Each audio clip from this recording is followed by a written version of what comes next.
স্বাগত দীপ্তর সন্ধ্যার সংবাদে আপনাদের সাথে আছি আমি আনোয়ারুল আলম। শুরুতেই জানাবো সংবাদ শিরোনাম। রোহিঙ্গা প্রত্যাবাসনে ৭ দফা প্রস্তাব প্রধান উপদেষ্টার, কক্সবাজারে অংশীজন সংলাপে অংশগ্রহণ। সীমানা পুনর্নির্ধারণে ইসিতে দ্বিতীয় দিনের শুনানি, বেশিরভাগই ফিরতে চায় ২০০৮-এর সীমানায়। গাজার খান ইউনিসের নাসের হাসপাতালে ইসরায়েলের হামলা, ৪ সাংবাদিক সহ নিহত অন্তত ২০।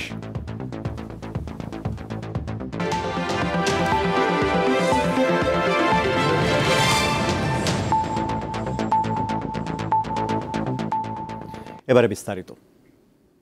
রোহিঙ্গাদের দ্রুত মিয়ানমারে প্রত্যাবাসনের জন্য ৭ দফা প্রস্তাব দিয়েছেন প্রধান উপদেষ্টা ডক্টর মোহাম্মদ ইউনূস। এর মধ্যে আছে একটি বাস্তবসম্মত রোডম্যাপ তৈরি করা। সোমবার কক্সবাজারে আন্তর্জাতিক সংলাপের দ্বিতীয় দিন তিনি বলেন, রোহিঙ্গা সংকট সমাধানের দায় শুধু বাংলাদেশের নয়, বিশ্ব সম্প্রদায়েরও রয়েছে। ২০১৭ সালে মিয়ানমারের রাখাইনে সেনা অভিযানের মুখে ৭ লাখেরও বেশি রোহিঙ্গা বাংলাদেশে আশ্রয় নেয়। আগে থেকে আছে আরও কয়েক লাখ। সব মিলিয়ে ১৩ লাখের মতো রোহিঙ্গা কক্সবাজারের বিভিন্ন স্থানে রয়েছে, কিন্তু তাদেরকে ফিরিয়ে নিচ্ছে না জান্তা সরকার। রোহিঙ্গা সংকট বিশ্ব সম্প্রদায়ের কাছে তুলে ধরতে রোববার কক্সবাজারে শুরু হয়েছে ৩ দিনের আন্তর্জাতিক সংলাপ। এতে বিভিন্ন দেশ ও সংস্থার প্রতিনিধিরা অংশ নিচ্ছেন। It is not only the responsibility of Bangladesh, but also of the international community. অন্তর্বর্তী সরকারের প্রধান বলেন, রোহিঙ্গা জনগোষ্ঠীকে তাদের জন্মভূমি রাখাইন রাজ্যে নির্যাতন নিপীড়ন থেকে রক্ষা করতে হবে। Umbilical relationship of Rohingyas with their homeland cannot be severed. তারা নিজ দেশে ফিরে না যাওয়া পর্যন্ত আমাদের সমর্থনের প্রয়োজন হবে। যদি বিশ্ব সম্প্রদায় কার্যকর পদক্ষেপ না নেয়, তবে রোহিঙ্গাদের মাতৃভূমি থেকে সম্পূর্ণভাবে উচ্ছেদ হওয়ার ঝুঁকি তৈরি হবে। Charting a practical roadmap for their speedy, safe and dignified, voluntary and sustainable return to their homes. রোহিঙ্গাদের মিয়ানমারে প্রত্যাবাসনের লক্ষ্যে ৭ দফা প্রস্তাব উপস্থাপন করেন প্রধান উপদেষ্টা। তিনি বলেন, এখন আর বক্তব্য বিবৃতিতে সীমাবদ্ধ থাকা যাবে না, নিতে হবে কার্যকর পদক্ষেপ। We urge upon the international community to be more active in advancing peace. ASEAN ও প্রতিবেশী দেশগুলোকে আরও সক্রিয়ভাবে রাখাইন ও পার্শ্ববর্তী অঞ্চলে শান্তি ও স্থিতিশীলতা নিশ্চিতে এগিয়ে আসতে হবে। একই সঙ্গে মানব পাচার, মাদক চোরাচালান ও ক্ষুদ্র অস্ত্রের অবৈধ ব্যবসার মতো আন্তঃসীমান্ত অপরাধ দমনেও উদ্যোগী হতে হবে। That impact peace, security and stability. সংলাপে রোহিঙ্গাদের প্রতিনিধি, বিভিন্ন দেশ ও সংস্থার প্রতিনিধিদের পাশাপাশি বাংলাদেশের কয়েকটি রাজনৈতিক দলের নেতারাও অংশ নেন। দীপ্ত বার্তাকক্ষ। মিয়ানমারের বাস্তুচ্যুত রোহিঙ্গাদের আশ্রয় দেওয়ার জন্য বাংলাদেশ সরকারের প্রশংসা করেছে যুক্তরাষ্ট্র। স্থানীয় সময় রবিবার যুক্তরাষ্ট্রের পররাষ্ট্র দপ্তর থেকে দেওয়া এক প্রেস বিবৃতিতে বাংলাদেশের পাশাপাশি যেসব দেশ রোহিঙ্গাদের আশ্রয় দিয়েছে তাদেরও প্রশংসা করেন দপ্তরের প্রিন্সিপাল ডেপুটি স্পোকসপারসন টমি পিগড। বিবৃতিতে তিনি বলেন, মিয়ানমারের জনগণের প্রতি যুক্তরাষ্ট্রের সংহতি রয়েছে।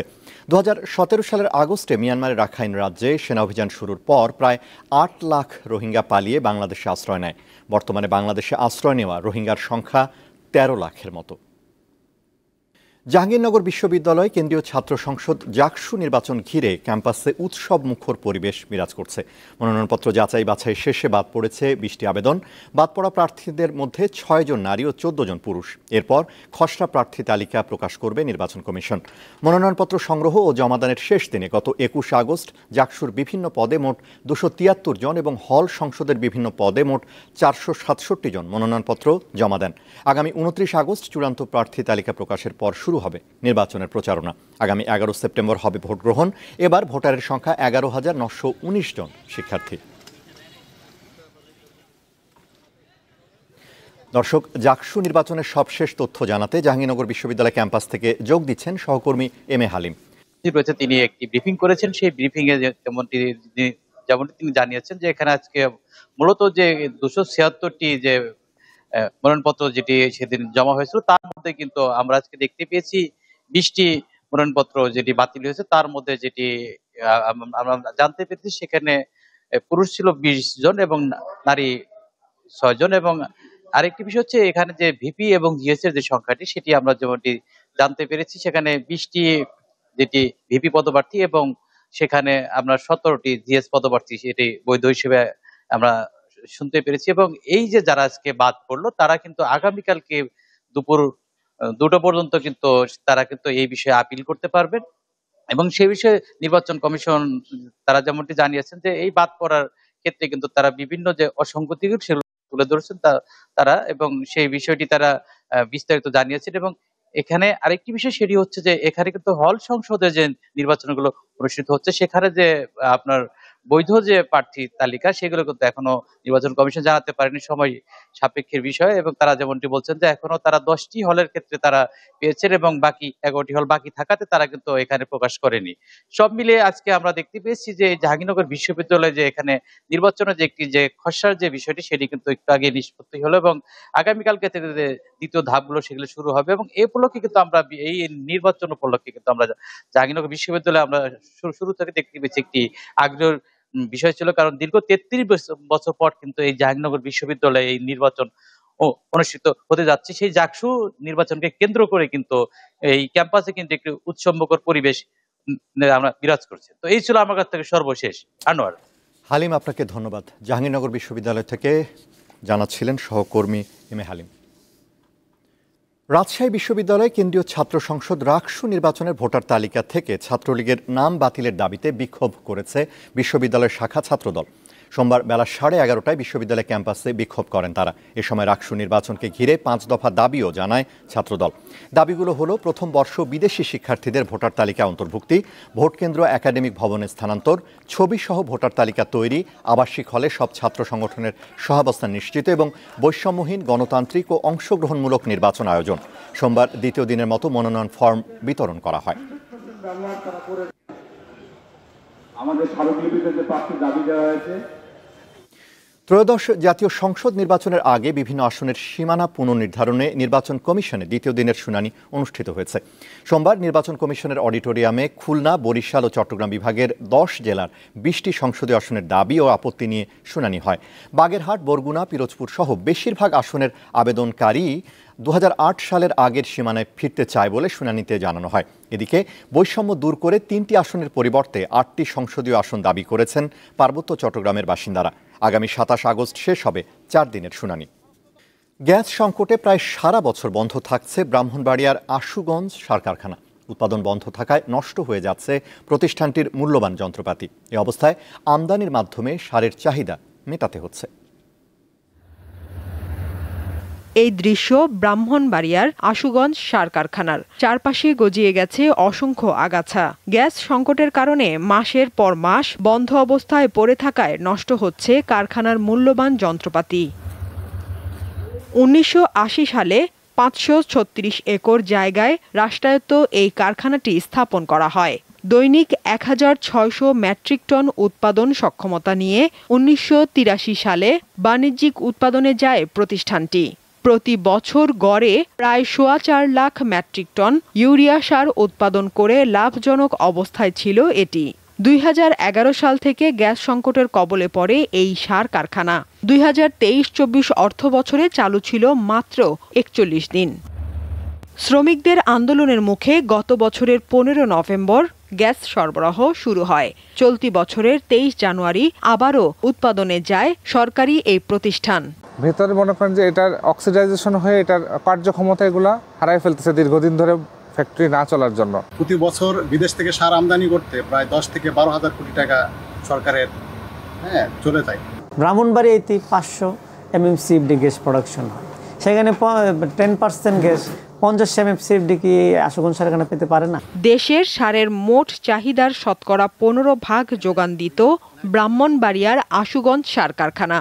উৎপাদন বন্ধ থাকায় প্রায় 4 লাখ মেট্রিক টন ইউরিয়া সার আমদানি করে সরকার। বিদেশ থেকে সারটা আসলে এখানে আসলে যে কেরিং এর সময় অনেক সার কিন্তু লস হয়ে যাচ্ছে। বস্তা 50 কেজি হয়তো থাকে না, কিছুটা লস হয়। ইউরিয়া সারের প্রধান উপাদান হচ্ছে নাইট্রোজেন, তো নাইট্রোজেন যদি হারাই গেল তাহলে এটা থাকে কি? এই অবস্থায় বেতন ভাতা, চাকরি ও ভবিষ্যৎ নিয়ে অনিশ্চয়তায় আছে কারখানার শত শত শ্রমিক কর্মচারী। এই আশুগঞ্জবাসী যারা এখানে রয়েছে তাদের একটা হিউজ সংখ্যক মানুষের জীবিকা নির্ভর করতেছে এই কারখানা চালানোর উপরে। তা আপনার আমার ট্যাক্সের টাকা খরচ করে বিদেশ থেকে সার আমদানি করে দেশীয় সার কারখানা বন্ধ করা, আমি মনে করি এটা একটা চক্রান্ত ছাড়া আর কিছুই না। নিরবিচ্ছিন্ন গ্যাস সরবরাহ থাকলে সারা বছরই সার উৎপাদন সম্ভব বলে জানান এই কর্মকর্তা। আমাদের বিশেষ প্রতিনিধি শিল্প মন্ত্রণালয়, অর্থ মন্ত্রণালয়, বাণিজ্য মন্ত্রণালয় 3 পক্ষের মিটিং হয়েছে এবং তারা ওখানে আমরা শুনছি, যেটা আমাদের কাছে খবর আসছে যে নীতিগত সিদ্ধান্ত হয়েছে যে পুরো বছর গ্যাস দেওয়ার নিশ্চয়তা পাওয়া যাচ্ছে। আশুগঞ্জ সার কারখানায় গ্যাস সরবরাহের ব্যাপারে পেট্রোবাংলার সাথে যোগাযোগ করা হচ্ছে বলে জানান জেলা প্রশাসক। গ্যাস সংযোগ কমে যাওয়ার সাথে উৎপাদনে ইউরিয়া কমে যাওয়া, ইউরিয়া যদি কমে যায় তাহলে কি সরাসরি ইম্প্যাক্ট পড়বে আপনার কৃষিক্ষেত্রে, সেটা একটা বড় আমাদের জন্য ডিজাস্টার হয়ে যাবে। সেই বিষয়টা আমরা খুব তৎপরতার সাথে দেখছি। দেশে প্রতি বছর 27 লাখ মেট্রিক টন ইউরিয়া সারের চাহিদা রয়েছে। দেশেই এর বড় অংশ উৎপাদন করা সম্ভব বলে জানান সংশ্লিষ্টরা। দীপ্ত, বার্তাকক্ষ। জুলাই আগস্টের গণ অভ্যুত্থানে সংঘটিত মানবতা বিরোধী অপরাধের মামলায় শেখ হাসিনার বিরুদ্ধে ট্রাইব্যুনালে ৮ম দিনের সাক্ষ্য গ্রহণ অনুষ্ঠিত হয়েছে। বেলা 11:30টার দিকে বিচারপতি গোলাম মর্তুজা মজুমদারের নেতৃত্বাধীন 3 সদস্যের আন্তর্জাতিক অপরাধ ট্রাইব্যুনাল 1-এ সাক্ষ্য গ্রহণ শুরু হয়। সাক্ষ্য দেন জুলাই আন্দোলনে নিহত মারুফ হোসেনের বাবা, জাতীয় চক্ষু বিজ্ঞান ইনস্টিটিউটের পরিচালক ডাক্তার খায়ের আহমেদ চৌধুরী ও একই হাসপাতালের সহকারী অধ্যাপক জাকিয়া সুলতানা নীলা। তারা পুলিশের গুলিতে আহত ও নিহতদের বর্ণনা তুলে ধরেন। এই মামলায় গ্রেফতার থাকা একমাত্র রাজসাক্ষী হওয়া আসামি সাবেক আইজিপি চৌধুরী আব্দুল আল মামুনের উপস্থিতিতে এই সাক্ষ্য গ্রহণ হয়। তাদের একজন জাতীয় চক্ষু বিজ্ঞান ইনস্টিটিউটের পরিচালক, আর একজন চিকিৎসক এবং সহকারী অধ্যাপক। চোখ হারা যে আহত ব্যক্তিরা ছিল, যারা অধিকাংশই পিলেট এবং বুলেট বিদ্ধ ছিল, তাদের যে চেহারার বিভৎসতা তার বর্ণনা দিয়েছেন। গাজার খান ইউনিসের নাসের হাসপাতালে হামলা চালিয়েছে ইসরায়েল। এতে 4 জন সাংবাদিক সহ অন্তত 20 জন নিহত হয়েছে। সোমবার সকালে ড্রোন ও বিমান দিয়ে চালানো এই হামলায় আহত হয়েছে অনেকে। নিহত সাংবাদিকরা হলেন রয়টার্সের হোসাম আল মাসরি, আল জাজিরার মোহাম্মদ সালামা, এনবিসি নেটওয়ার্কের মোয়াজ আবু তাহা এবং ফ্রিল্যান্সার মরিয়ম আবু দাকাম, যিনি মার্কিন সংবাদ মাধ্যম অ্যাসোসিয়েটেড প্রেসের জন্য কাজ করছিলেন। হামলায় অন্যান্য নিহতদের মধ্যে রয়েছে প্রতিরক্ষা বাহিনীর সদস্য, চিকিৎসাকর্মী ও স্বেচ্ছাসেবী। এই ঘটনার পর নিন্দার ঝড় উঠেছে বিশ্বজুড়ে। ইসরায়েলের উপর নিষেধাজ্ঞা আরোপের আহ্বান জানিয়েছে জাতিসংঘের দূত ফ্রান্সেসকা আলবানিজ। ভারতের উত্তরপ্রদেশে ধর্মীয় মেলায় অংশ নিতে যাওয়া ভক্তদের বহনকারী ট্রাক্টরের সঙ্গে একটি কন্টেইনার ট্রাকের সংঘর্ষে 8 জনের প্রাণহানি ঘটেছে। গুরুতর আহত হয়েছেন অনেকে। সোমবার ভোররাতে দেশটির উত্তরপ্রদেশের ঘাটাল গ্রাম সংলগ্ন এলাকায় এই দুর্ঘটনা ঘটে। আহতদের মধ্যে 3 জনের অবস্থা আশঙ্কাজনক। এ ঘটনায় চালককে আটক করা হয়েছে। পুলিশ জানিয়েছে ওই সময় একটি ট্রাক্টরে প্রায় 60 থেকে 61 জন ভক্ত ছিলেন। তারা কাশগঞ্জ থেকে রাজস্থানের গোগামেড়ি মেলায় যাচ্ছিলেন। হঠাৎ পেছন থেকে দ্রুতগামী একটি কন্টেইনার ট্রাক ট্রাক্টরটিকে ধাক্কা দিলে এটি উল্টে যায়। ভিয়েতনামের দিকে ধেয়ে যাচ্ছে শক্তিশালী টাইফুন কাজিকি। এর প্রভাবে দেশটির উপকূলে ব্যাপক ঝড় বৃষ্টি হচ্ছে। এরই মধ্যে দেশটির উপকূল থেকে 5,86,000-এরও বেশি মানুষকে নিরাপদ স্থানে সরিয়ে নেওয়ার নির্দেশ দেওয়া হয়েছে। বিবিসি বলছে ঘন্টায় 166 কিলোমিটার বেগে এগোচ্ছে ঝড়টি। সোমবার স্থলভাগে আঘাত হানার আগে এটি আরও শক্তিশালী হবে বলে ধারণা করা হচ্ছে। ঝড়ের কারণে ফ্লাইট বাতিল করা হয়েছে।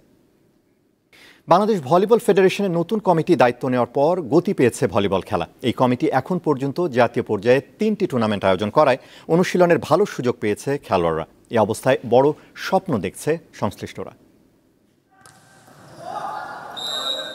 প্রায় 1 বছর পর দেশে বড় পরিসরে ভলিবলের চর্চা ফিরেছে। জাতীয় পর্যায়ে 3টি প্রতিযোগিতার মাধ্যমে খেলোয়াড় বাছাই করেছে ফেব্রুয়ারিতে গঠিত নতুন কমিটি। বাছাই পর্ব উতরে আসা খেলোয়াড়দের নিয়ে এবার বড় পরিসরে ভাবতে শুরু করেছে বাংলাদেশ ভলিবল ফেডারেশন। তারা অধ্যবসায় খুবই কঠোর অনুশীলন করে যাচ্ছে নিঃসন্দেহে।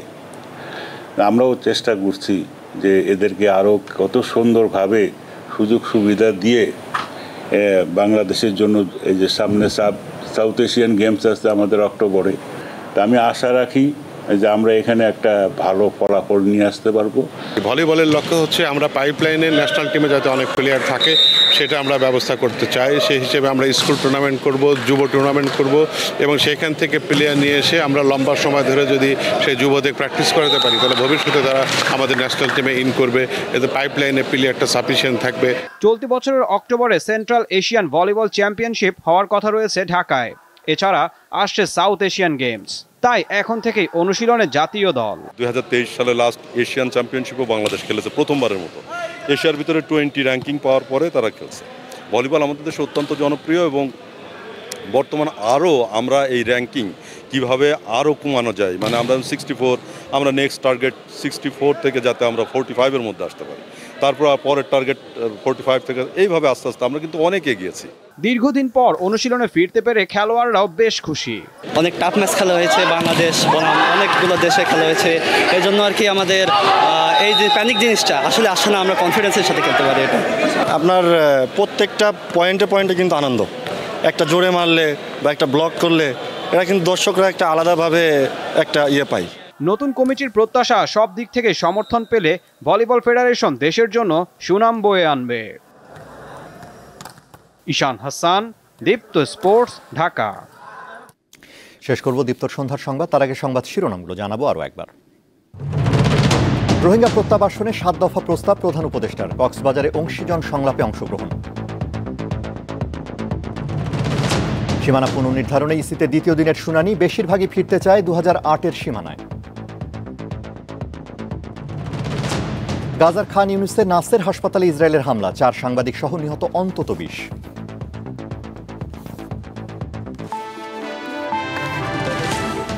এই ছিল এখনকার মতো। আমাদের পরবর্তী দীপ্ত সংবাদ রাত 11টায় দেখার আমন্ত্রণ। এছাড়া আরও তথ্য ও বিনোদনের খবর পেতে যুক্ত থাকুন দীপ্তর ডিজিটাল প্ল্যাটফর্মগুলোতে। ধন্যবাদ।